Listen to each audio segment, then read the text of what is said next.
Okay, let me try this again. I really should have uploaded this, around the time that I recorded it, but I didn't. I recorded this back in November. And I'm just now getting episodes 4 and 5 recorded as well. So you could probably guess that I kind of sat on this for a bit. This is going to be my review for the Apothecary Diaries, episode 1.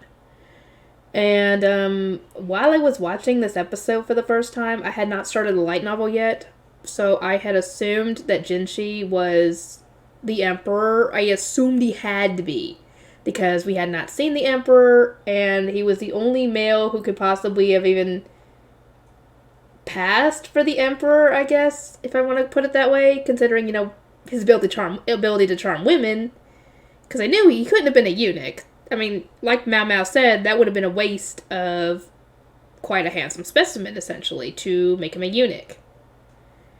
And when I was watching this latest episode,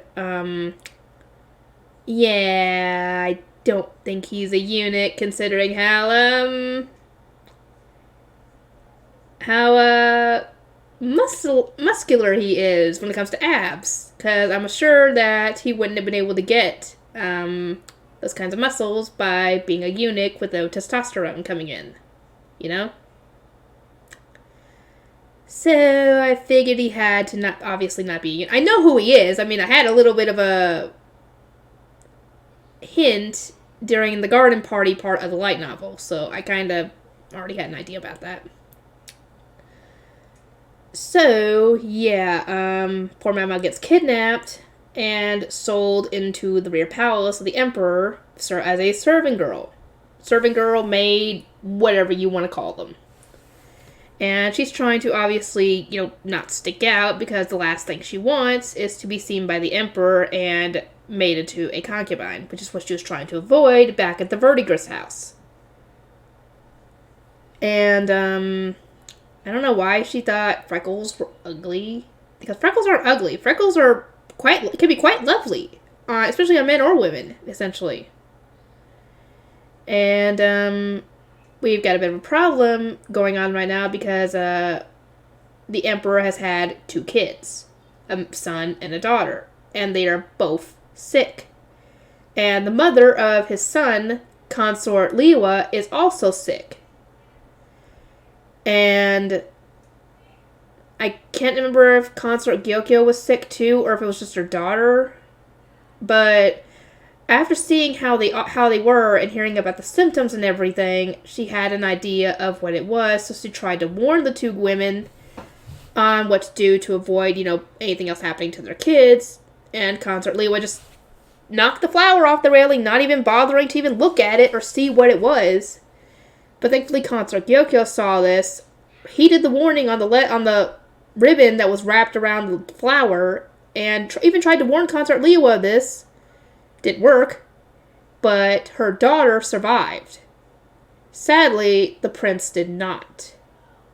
And obviously, this is devastating, but, I mean, they did everything they could to try and warn her, besides having Jinshi go and warn her himself. Then again, he did not know this until after the fact. So, Consort Gyokyo told him about the anonymous tip she got, and they assumed it was somebody who was literate, and he kind of suspects Mao Mao because he saw her walk off, talking about having to write something down, and he ends up finding a way to figure out who it is, because, I mean, most of the girls there are illiterate, so he makes a note that says, essentially, the girl with the freckles, stay behind. And she was the only one who read it and understood what it said, and she realized her faux pas and tried to leave, but yeah, he stopped her. And she essentially told them that it was the face powder they were all using that was killing them, essentially. Thankfully, Consort Gyokyo realized this and stopped using it, and stopped putting it on her daughter.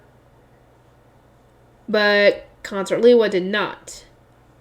And no amount of her telling her this made her even think that maybe this was a possibility, because, I mean, both their kids were sick. So, what harm could it have done to stop using the face powder? It wasn't like it was doing anything medically for them. You know, it was just making them more pale looking. It was makeup essentially. A cosmetic. Something that was not medically beneficial that wouldn't have killed them if they had stopped using it, you know?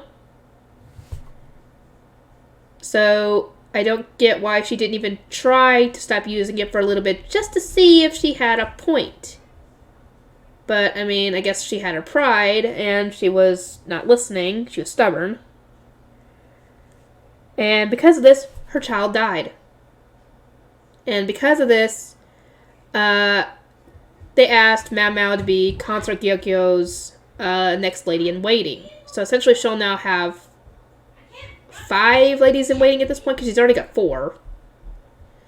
So yeah, this is not what Mao Mao wanted. She wanted to avoid drawing attention to herself and risk the emperor catching her eye, or catching the emperor's eye, and risk being made into a concubine herself.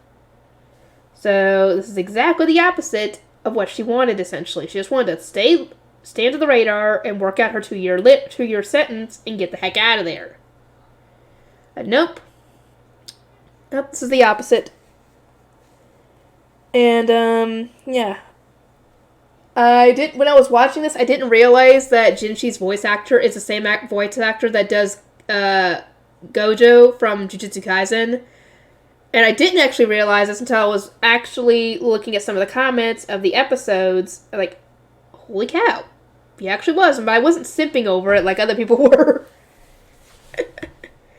But yeah, I've already read, obviously, the whole first light novel and started on the second one by this point. So, I mean, I kind of have an idea of who he is.